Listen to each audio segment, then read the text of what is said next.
These little adjustments, these little changes. Cool. And I think someone with ADHD can come into the office and they can spot it pretty fast. I think this person knows a little bit more or has some more experience with this, how they talk to me, how they encourage me. I think it's just a different, softer, and just a more comprehensive approach. Heyo, busy brain. Welcome to the Busy Brained Saint podcast, where faith meets focus. I'm Camden Hainsworth, an expert ADHD coach, here to help you understand your mind with confidence. God knows your brain perfectly, so let's explore that divine design together and discover just how fulfilling your life can be, living with God and ADHD. Hello, some of you are new to the Busy Brain Saint podcast. Welcome if this is your first time, and welcome back if you have been here for a while. Most of the time on these podcasts, I will talk about my free mini sessions. A lot of the time when you hop on a call with a coach, you may be thinking, oh my gosh, they're going to sell me. They're going to try and persuade me. I have ADHD. I'm impulsive. I'm going to say yes before I've actually taken some time to think about things. Because I'm an ADHD coach, I recognize an intense need for support to be out there, and providing a free 20-minute mini session for you is my way of giving back to our community. That way, if you are not in a place to pay for coaching right now, I can at least give you some insight that will help you on your way. One-on-one support. I can look you in the eyeballs on Zoom and hear and understand a little bit more fully what you're going through with ADHD. It brings me joy, and it allows you to get a little bit closer to the goals and the desirable life that you are after. So what the mini session is, you'll go into my website, CamdenADHDcoaching.com. You'll click on free mini session, and you'll set up a half-hour segment of time that we can sit down and get to know each other one-on-one. We're going to spend the first couple of minutes finding out where you live, what your background is, maybe when you were diagnosed with ADHD, and most importantly, where you could use some support and help. Now, if you don't even know where to begin with that question, then we can talk about this, because as I have been working with members of the church and people of faith over the past many years here, in addition to coaching people from all over the world, I have started to uncover specific areas where people of faith get caught up with ADHD. And we need to figure out which one of those is your biggest roadblock. So if you don't know specifically what to ask because you're feeling so overwhelmed, I can help you out with that. That is my job as your coach. Your job is to show up relaxed. It's okay if you're a little nervous, okay? You've been listening to my voice for a while. It might be funny to have me live, but I'm a completely normal and ordinary human with plenty of flaws and lots of realness to bring to you. And we're just going to figure out what's going to be the best route to help you now, to get you on your way now. And once we uncover a roadblock or a challenge, then we're going to coach on it. And you're going to leave feeling lighter. You're going to leave feeling more clear, more hopeful. And as you continue to listen to my podcast, you're going to get more information. If coaching is what you are interested in the last minutes of our call, with your permission, I will be happy to tell you about how you can work with me as a full-time ADHD coach. And if it's not for you right now, working with you is amazing. You have to understand, this is not a waste of my time. I am learning more about how I can serve our community as you get on these calls. And you will most definitely have a takeaway that you can bring home with you. This is no pressure sales. I do not believe in that. I think it would be unethical for me to do that, playing on the challenges of the ADHD brain to sell my business. That's not something that I'm here for. What I am here for is to get to know you, to express love and validate you and your experience, and then to give you some education and coaching to help you live a more successful life. So I hope that you're feeling convinced, not because of anything that I've said, but because your heart is saying, yes, you deserve to get on a call with Camden and learn more about your ADHD. So once again, it's CamdenADHDcoaching.com, and then click on free mini session. And I hope to see you so soon. All right, let's hop into this podcast. Hello, you made it. I'm so happy that you are here. My brain is busy and my heart is full. Today's podcast episode is an incredible interview with Mosiah Castrejon. I'm so glad that he said yes to talking today. Mosiah is a CMHC, clinical mental health counselor. He got his master's from Idaho State University, and he is a Southern California kid, which, woohoo! More power to us. He is so active on social media, Instagram, and he talks all about ADHD as a counselor. And I absolutely love it. I have been through the trenches of social media and creating, and it is fun, and it is hard, and it is challenging, and it is wonderful all at the same time. And I'm so happy to see what he is putting out from his perspective about his own life, about serving people with ADHD, and of course, about his therapy job as a therapist and a counselor. So happy to have you here. Oh, shoot, I didn't mention. I asked him what something interesting about him was. Yeah. And he said his preferred form of dopamine is cooking and is food. And so his mom's from El Salvador, and I asked him, do you know how to make pupusas? And he said, yeah. So maybe we got to make our way up to Lehigh. Yeah, maybe I got to teach you. Yes, that'd be awesome. Thanks so much, Mosiah, for being on. Of course. Thanks for having me. Perfect. Let's go ahead and just hop in about your ADHD story. I watched a couple reels about this, and I thought it was really honest and raw and very cool and intriguing. You have two parents who are immigrants, one from Mexico, one from El Salvador. And if you can speak to being raised in California with, Latinx or Latino parents, as well as how mental health got, integrated into that and to the point where you decided to become a counselor, that'd be awesome. Absolutely. I think when I think about my story, it really kind of begins with my realization of ADHD and kind of works backwards from there. It was only about 2 years ago that I started to really consider ADHD as something that I've probably dealt with and experienced for myself. So I would be one of those people that is kind of that category of late diagnosed ADHD. And something interesting that happens to adults that get that late diagnosis, I don't know particularly your story or when you were 36. Diagnosed. Yeah. Okay, great. Okay, 36, so yeah. You can probably relate to this. They experience something called like diagnosis hindsight, where they begin to see all their life experiences through a new lens, through the ADHD lens. And they start to see like, whoa, like that was executive dysfunction, or wow, that was rejection sensitivity. All these things you begin to learn about. You start to see your life experiences kind of through that lens. And it's kind of mind-blowing in a way.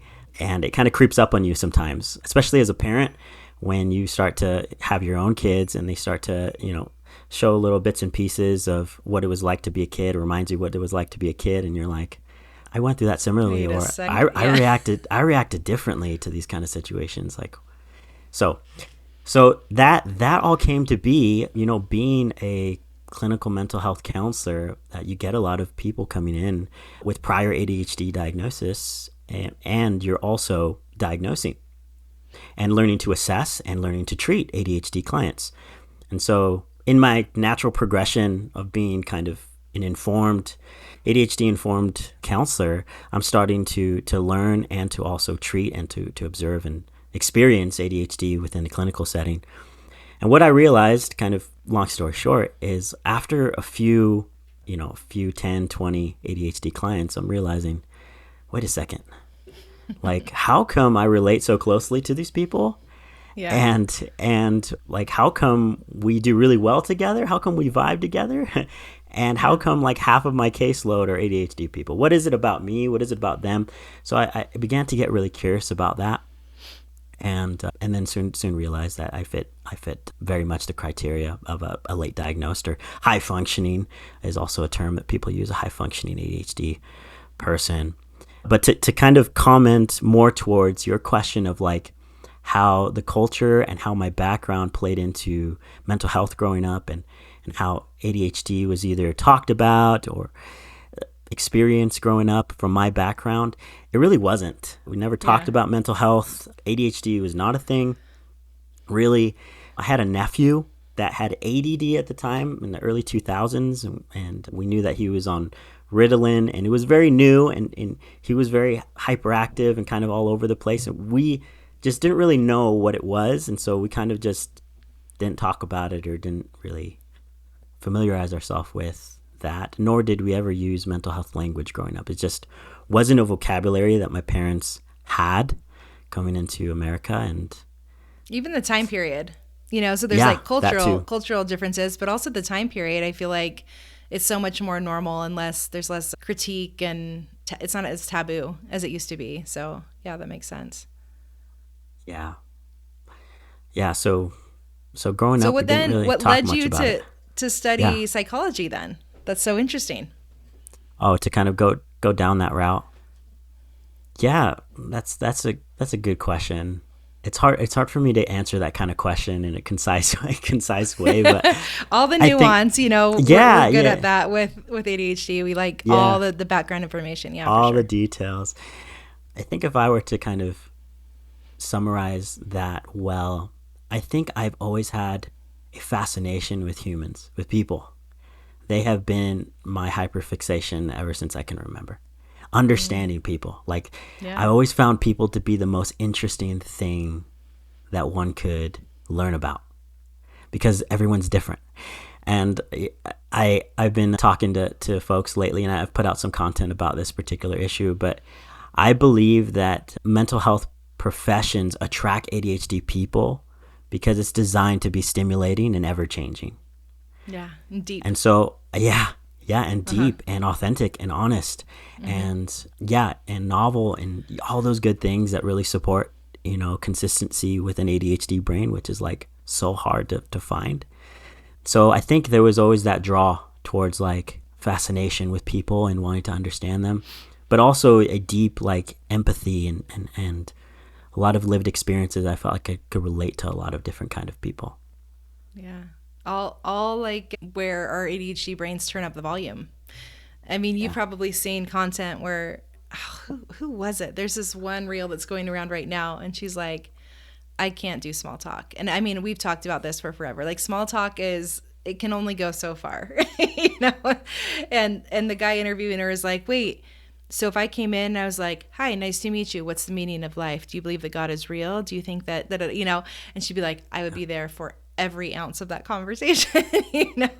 It's just how we're wired. It's very, like you said, stimulating. So, it was interesting when I was growing up, someone that I loved told me, a lot of people that study psychology leave the church. And I thought that was the most strange comment that I would receive as like an 11-year-old kid. Right. And now looking back on this person, I'm like, oh, yeah, they have a lot of trauma that's all fear-based, number one, with their testimony. Number two, it's people's choice whether they're going to stay or leave, besides that. But number three, I can see and I can sense why there was so much pushback inside of me, because it was like, who wouldn't want to study psychology? Who wouldn't want to know more about our makeup and how we're wired and, like you're saying, all the variants and stuff. And so I love that you brought it up. I haven't thought of that moment in my life for years and years and years until you just said that. It really pulls us in. It draws us in. Yeah, that's so cool. Well, I'm so glad that you're doing it. It's such important work. And especially mental health counselors that understand ADHD, like thoroughly, is a lot with my audience. A lot of the struggle that they feel is, I love my therapist, but every time they ask me to do something, it's not very ADHD friendly, and they don't understand that that's not ADHD friendly. And I'm like, yeah, we'll get there. We're getting there. And the way that you're informing has been so important. Yeah. And I think starting out, I was very much that kind of newbie therapist where I would try to help people with very traditional kind of interventions that weren't ADHD friendly. And I was finding that they weren't working and it wasn't helping. We were getting stuck. And that's really what kind of drove, because I want to help people to the best of my ability, and I want them to feel like their time in therapy is an investment. And so that really kind of pushed me to grow even further and expand my knowledge even further about it. And in doing so, I'm like, oh, this is why. Like just like Yeah. each time I would hit the books or do a training or talk to someone who's experienced, just more and more solidifying like my experience. I'm like, holy cow, this is wild. It's amazing. Yeah. Isn't that so fun though, in a way, how it starts to line up and everything starts to make more sense instead of less sense. All the questions lead to more answers. I'm so thankful for that it's not these nearly as many dead ends as maybe one might think, when they're kind of in that helpless state or that hopeless state. Ask the questions, find the people that can advocate, find the podcast or the books or, whatever it might be to help you. There are lots of answers. I am curious though, what shifted? What are a few things, like as people are listening to this podcast and they're thinking, okay, what would an ADHD friendly, therapy session look like? Or what would an ADHD friendly practitioner look like? Do you have anything top of mind that you could share? Oh, what does it look like? How is it different? Yeah. Yeah. Yeah.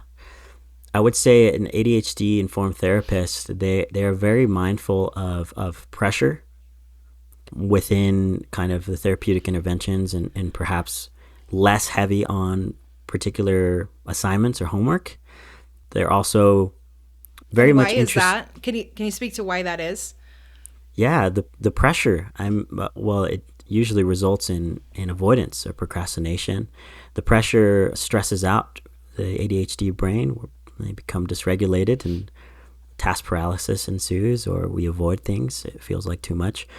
Especially within the therapeutic relationship too, rejection sensitivity is something a therapist has to be mindful of, because you're not exempt from that in the relationship just because you're, a therapist.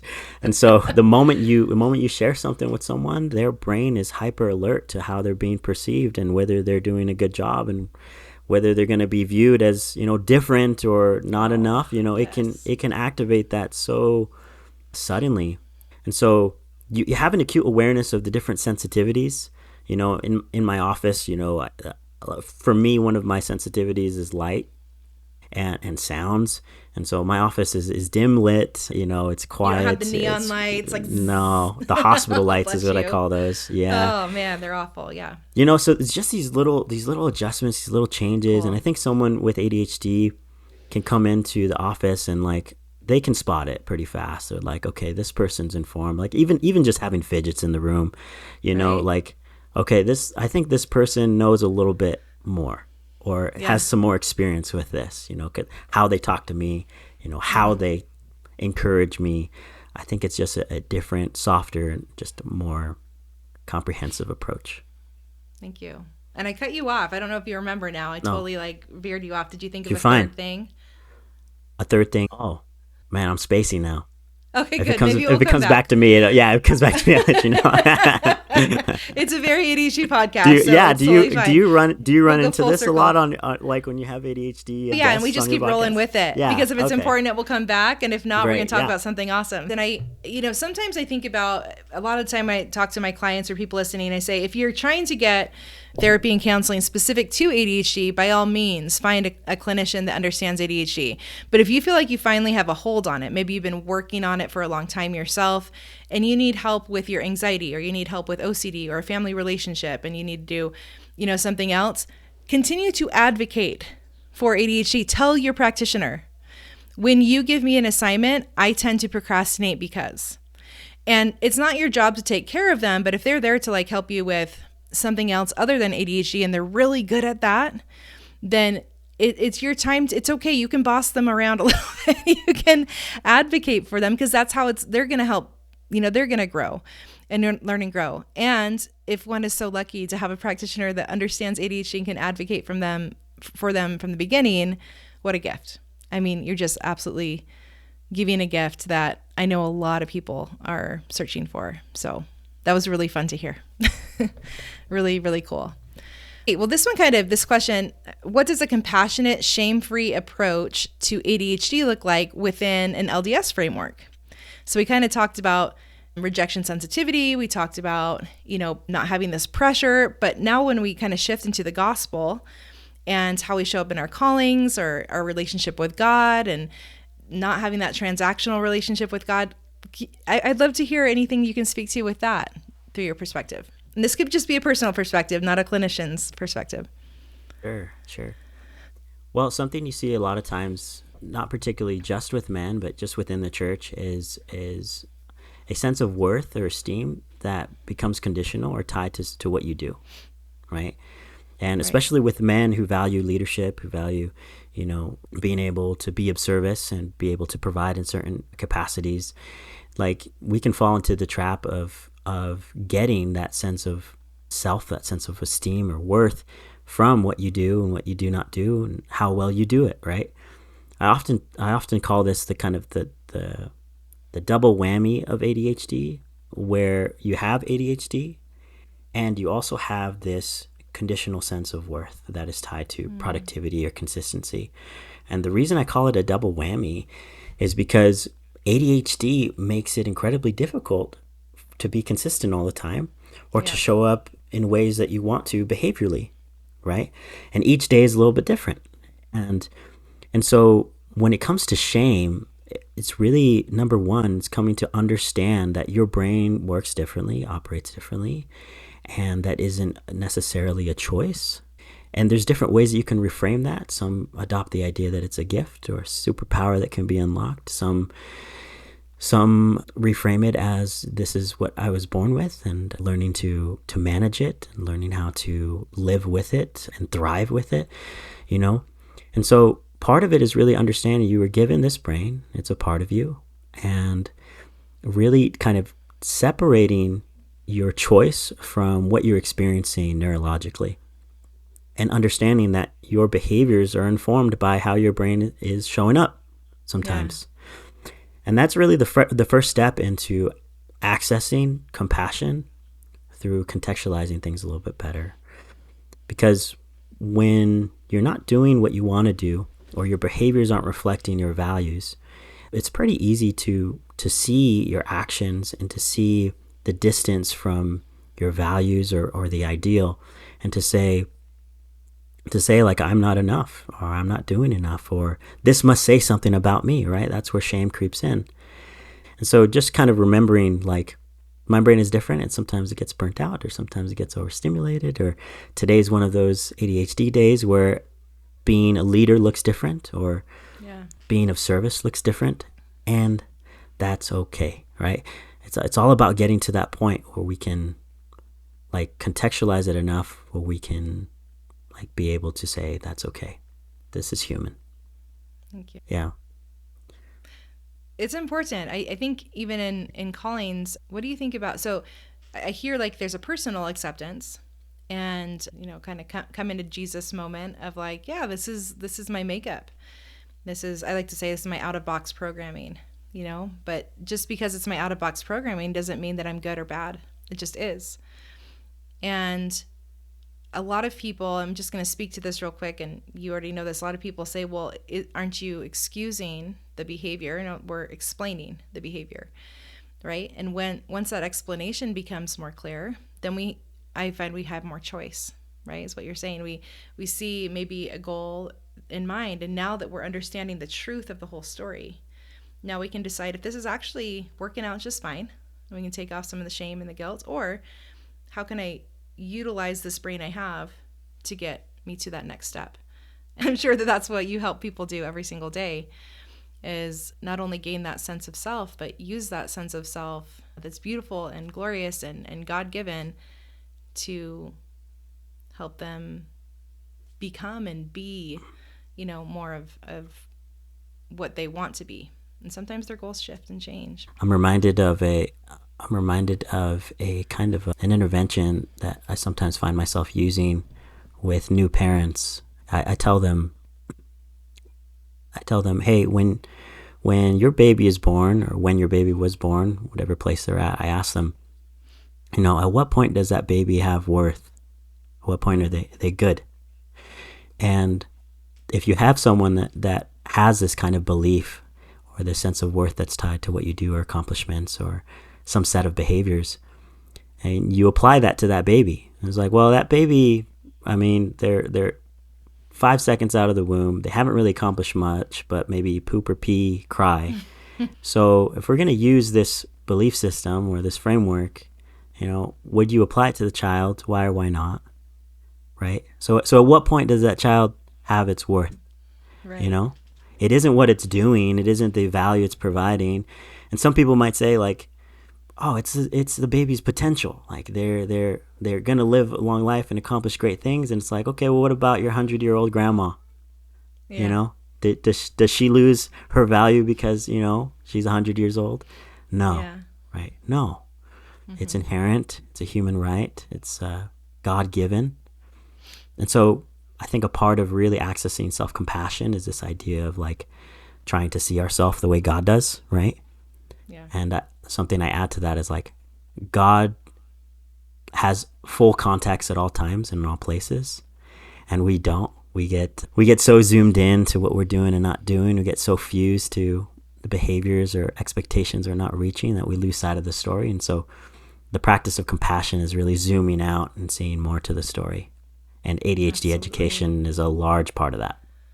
Oh my gosh. I'm so glad you brought that up. I was listening to a podcast this morning for Come Follow Me, and it was talking about a variety of things, but man, it was wild. So first it's talking about the four grandmothers of Christ.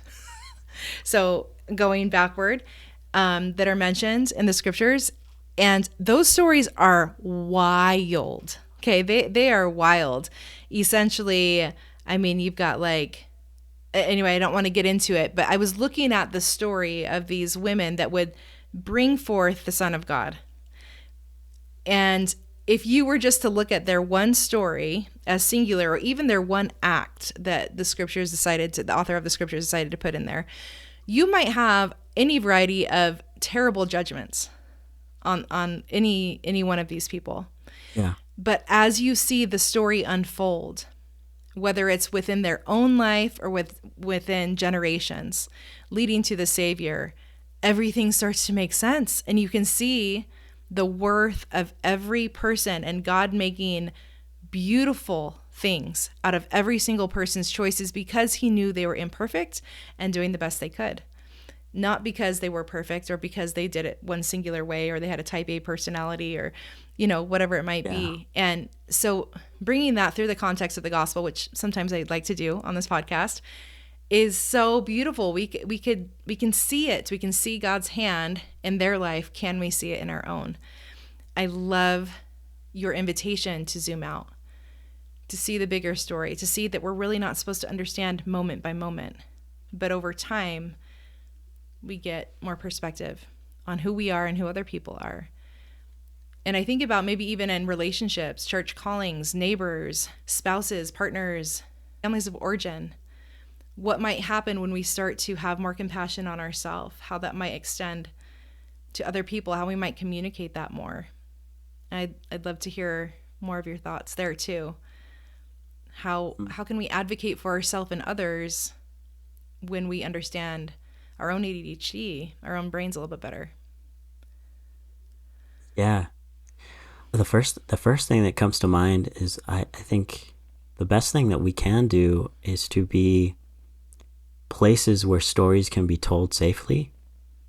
Because the telling of our stories is the process of contextualizing ourselves and our behaviors. We're so quick to focus on behavior, whether it's other people's behavior or whether it's our own. We get so close to that we lose sight of the story, right? This idea of zooming in, zooming out. But when you're a friend, a spouse, a person that can hold space for stories to be told, and a safe person at that, you allow for these stories to unfold and for people to not only hear their stories be told, but also to feel like their stories are being held in a safe and compassionate place. Wow. And so being that person, it goes a long way. Oh my gosh. Period. That is such a beautiful and simple answer. That is something to develop, right? Yeah.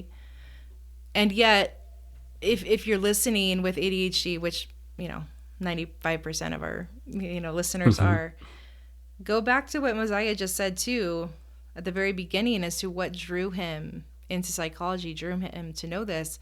It was the depth of people, and I don't know if more truer things have been spoken about this incredible community that we have. And that's not to say, of course not, that other people don't care about people, but I feel like it's such a gift to get to work with neurodivergent brains, specifically ADHD brains, because they are the most honest and raw and truthful and integritous humans. If they have walls up, it's probably because they've been so hurt, not because that's not their nature. It's just so fun to be with people that do hold stories well and that tell their own, when they're ready to open up to it. I did not marry an ADHDer. My husband is very, very neurotypical, and I love him for his opposite nature of me. And yet one of the best things that I think we both bring to each other, and we've learned over 18 years of marriage, is how to listen and how to hold each other's stories truthfully. And he heard a lot of my stories for many years, and I'm so grateful that he held that space for me. I love that.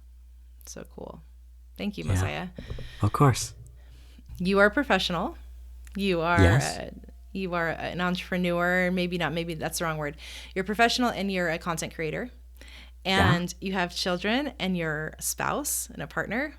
And ADHD impacts all of those things. Yes. And I'd love to get a little bit more into your reel. You were so honest on Instagram. I love your honesty. What does it look like? And let's go and step inside your brain, if you don't mind, of how you have developed a healthy sense of self, knowing that you live with this neurodevelopmental condition day in and day out. Yeah. Got to practice what I preach, right? And we all do our best. Yeah. No, I have good days and tougher days, but let me kind of begin answering that question with exploring my different roles, if that's okay, and Please, how yeah. ADHD kind of shows up in those roles. I kind of touched on this idea that mental health professions, they attract ADHD folks. And the way that my ADHD kind of shows up in the therapy room is that because I find people so stimulating, I can really lock into their stories and helping them out. And I completely get consumed with people. Like almost as if it were a video game, almost as if it was your favorite, new book or whatever it might be. Like people are my thing. And so sometimes I have other people in this field, they're like, how can you do like 8 hours straight of meeting with clients? And like, how do you not have a break? And how do you not burn out? I'm like, that's my jam. Like, I love it. Like, I just, because every person is different. It's all changing all the time. And so that's kind of how it shows up. But how it shows up, like, in a sense of like how it maybe can be challenging at times. A part of my job, there's a lot of documentation, there's a lot of monotonous note-taking, a lot of things you have to remember, emails you have to respond to, and that is not my jam. That's where I have to have some systems in place. I have to make sure I'm on top of my, as maybe odd as it is to say, on top of my diet, on top of my sleep. When I'm on top of those things, I tend to respond quicker, better, remember things. And if I don't, I get really behind, and it's scary. It's scary when I get behind on so many notes and emails and things like that. Oh man, it's so crunchy to try to get back into it, right? Yeah. Like taking those first steps after we feel like, we have forever to go. It's so hard to find those first steps. I'm so glad that you said systems and structures. It doesn't always have to be that way, but I often say, okay, we're going to outsource to your like executive brain that doesn't naturally show up for you, right? So like I like have to hire myself as my executive. And say, okay, I have to tap into this version, which means it can be very understimulating, pretty boring, but she doesn't care because she sees the future and like she's very dutiful. And so I step into her. I wish I could go back. And in some ways I have, but when I was an elementary school teacher, same thing, like grades. Oh my gosh. It was just grades were the worst, but I didn't know I had ADHD. And so I just kind of like hacked through it. Right. So I feel you there. Yeah. Yeah. Pure survival mode. Adrenaline.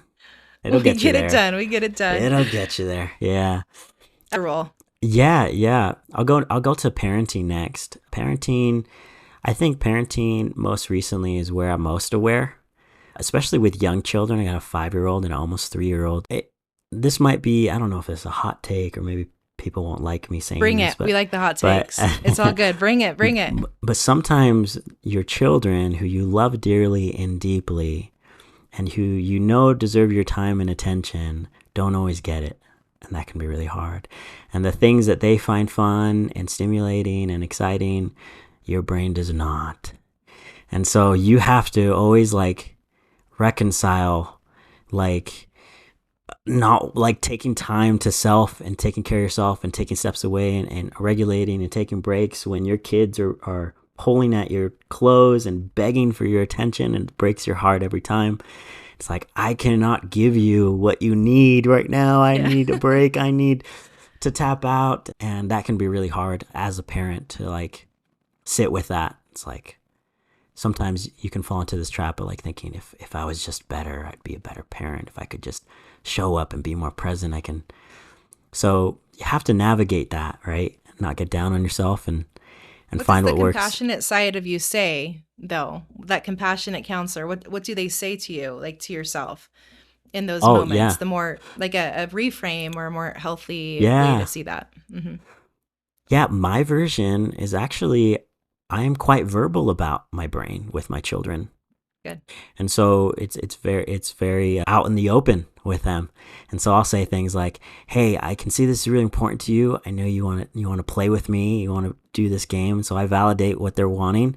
But then I also add, "Daddy's brain needs 20 minutes. So I'm going to set a timer for 20 minutes.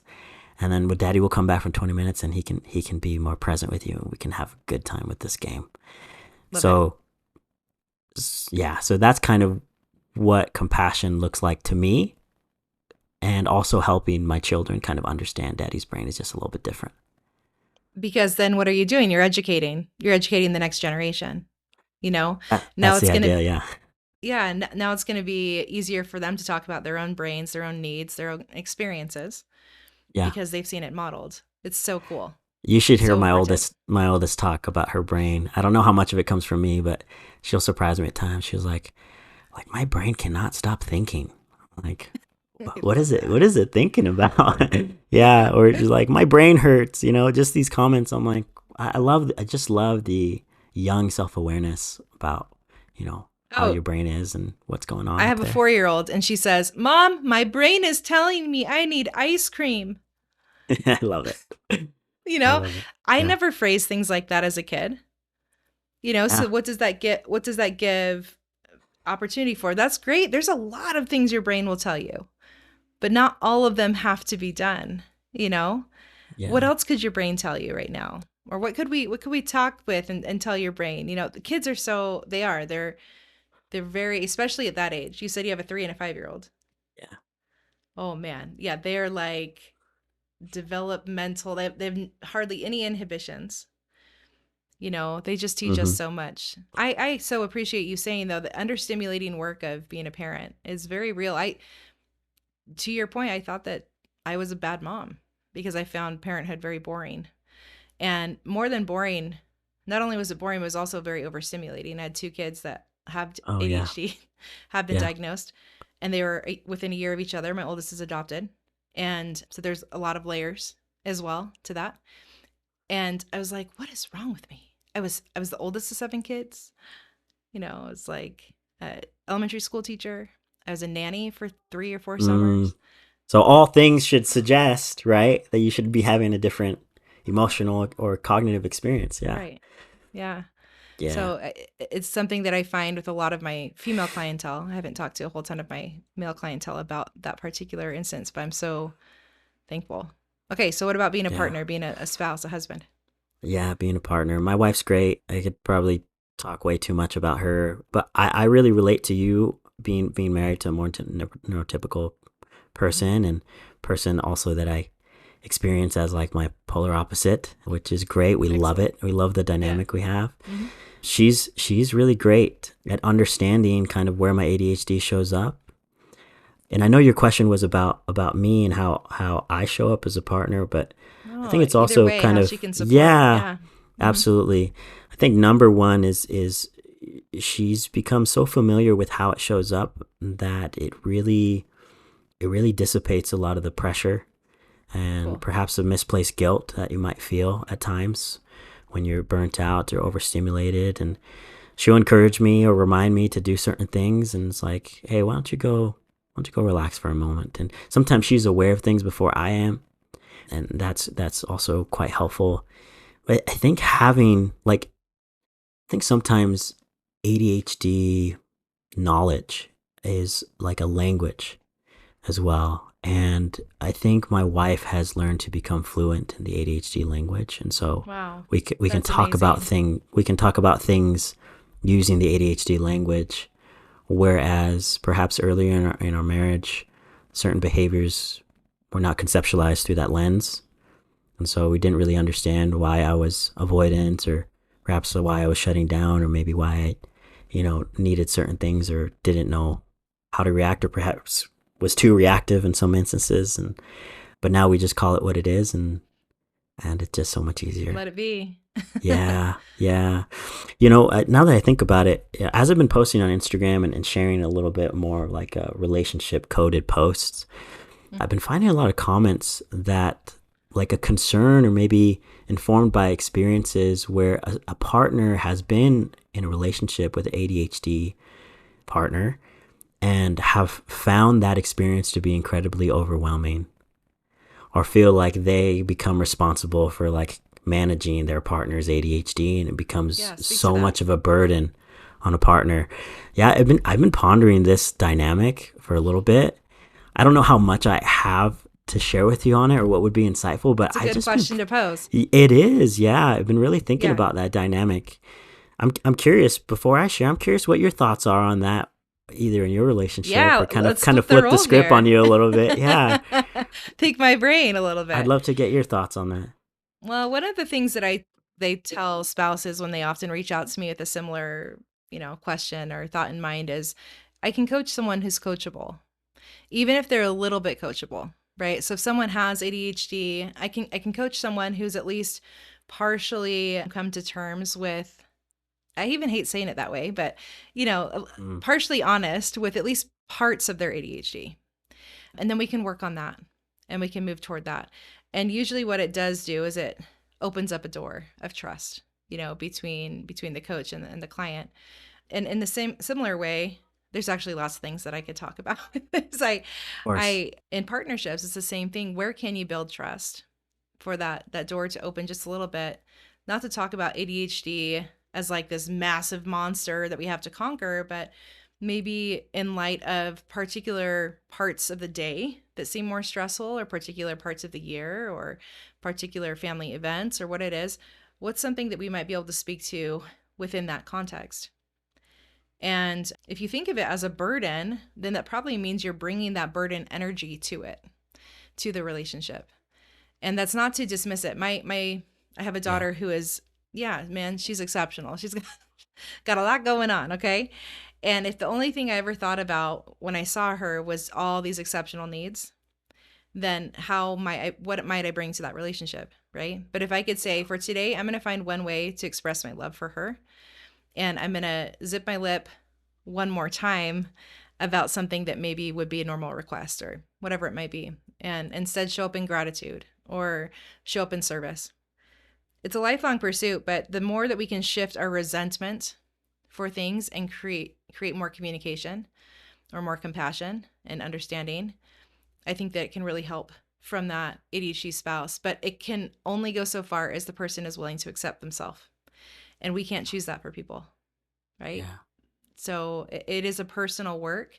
And if we think, I can educate my spouse into change, it really, sometimes it just has to happen. They have to either find that one open door, or they have to come to terms for themselves. Because in my work, we say we can't step into their model. I don't know what the language is there, but I have my own model. I have my own schema and my own choices, and they have theirs, right? And so influencing on the outside is one thing, but when we ever presume that our force or our pressure or our service is going to change them, make them different, that's when we actually have to check ourselves. Oh, so it's probably right in line with what you do, but yeah, I love it. I love this idea of asking yourself, what energy are you bringing to the relationship? Yeah. I love that idea. And in my contemplation of this particular subject, what comes to mind the most is, are you a place of regulation or a place of dysregulation in the relationship? Beautiful. when the behaviors that you're hoping for aren't happening, the dishes aren't getting washed, the clothes remain on the floor, that thing that you asked them about 2 weeks ago, every day for the past week, whatever it is, right? When those things are present, and you're talking about and trying to communicate about it, what kind of energy are we bringing? Do we become defensive? Have we harbored resentment? Are we bringing pressure to those kind of conversations? Or have we found a way to navigate those conversations in a way that feels understanding, compassionate, and ADHD informed? And I'll shout out to my wife when we have these kind of conversations. If she points out things, she empathizes with the underlying, perhaps her theory of the underlying neurological experience that's happening. Sometimes she's pretty accurate. Other times it's just a guess. But even if you get the guess wrong, the guess from a partner says, I'm trying to understand what's going on. Right. And that does so much more than giving an ADHD brain another piece of evidence that says you're not doing it. Absolutely. And when you feel loved by someone, when you feel accepted by your spouse or by your parents or whatever, how much more open are we? Right? So now the correction or the request or the observation isn't, like you said before, isn't pinging on their self-worth. It's simply neutral territory, right? Laundry's neutral, dishes are neutral. But we're turning up the volume a little bit more, not the pressure, but just turning up the volume as to, hey, have you noticed? And then I would also say that, and maybe your wife has done this, I'm actually really curious. When we understand the brain, we start to say, the way I'm going about this is really unhelpful. Like just reminding them 1,000 times is not helpful. We used to have something called our control center in our home. It was a whiteboard in the middle of our kitchen that everyone could see. And that's where the things that we wanted to remember would go.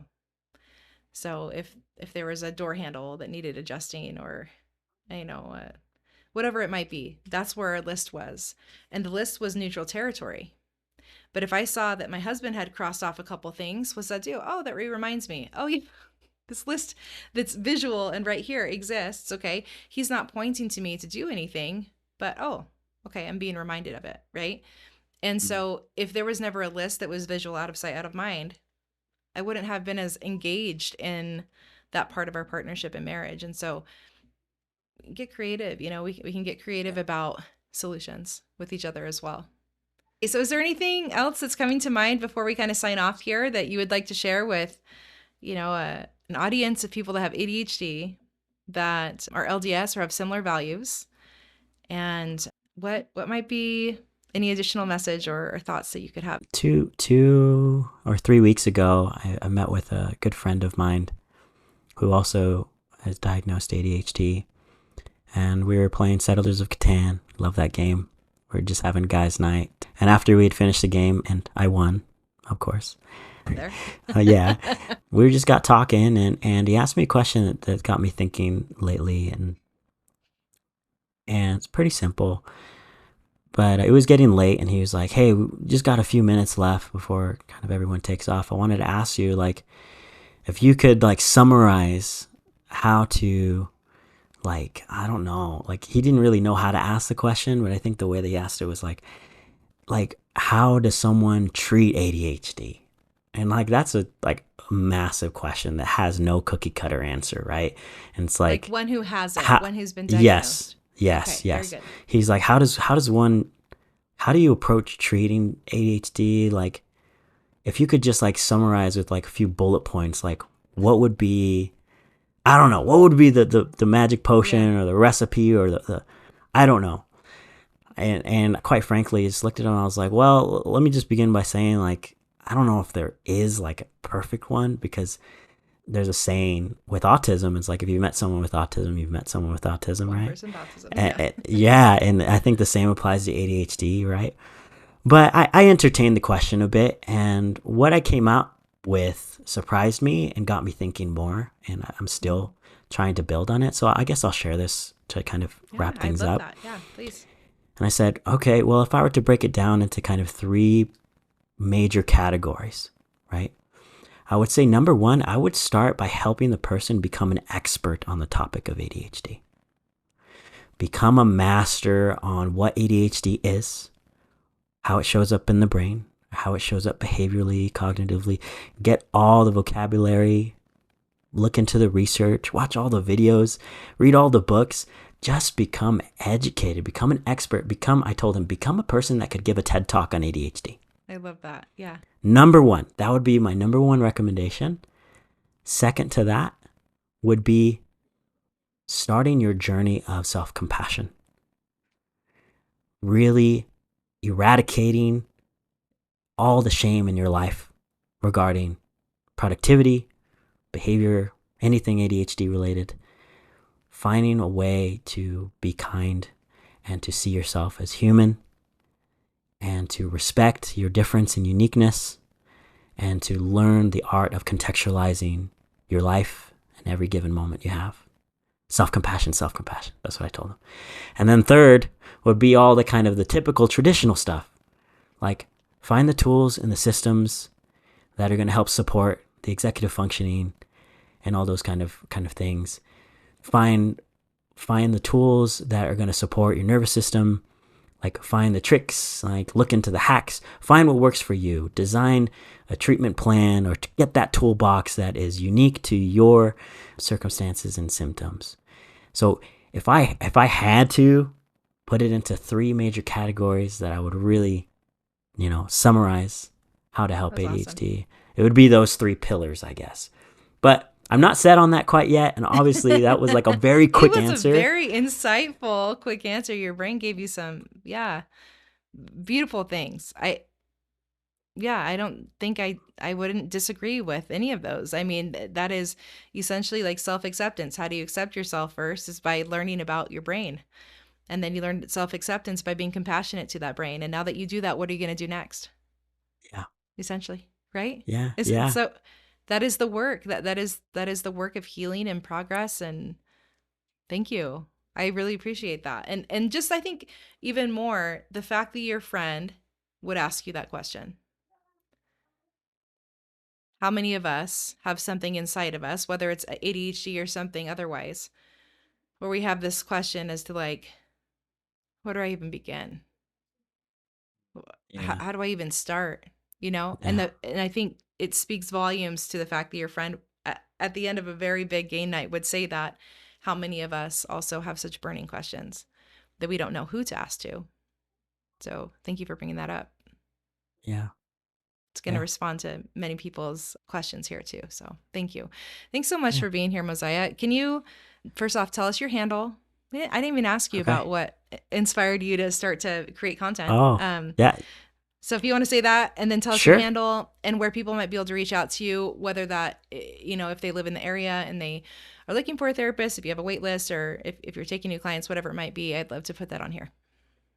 Great. Yeah. To comment quickly on what kind of inspired me, motivated me to get on social media, start making content. It's been a wild ride to kind of get to where I've gotten to. Like the ADHD brain really struggles with being put into a box or niches, right? Yeah. And so I think I experimented with a lot of different kind of niches or how I wanted to show up on Instagram. And I finally just got to the thing that I felt was most personal to me. And that was ADHD. So I've always wanted to expand my reach and help support people where I can, and I felt like social media was a way to do that. So that's kind of how it all began. Cool. I just recently changed my handle yesterday. Oh, no to way. Okay, what'd you to change my it full name.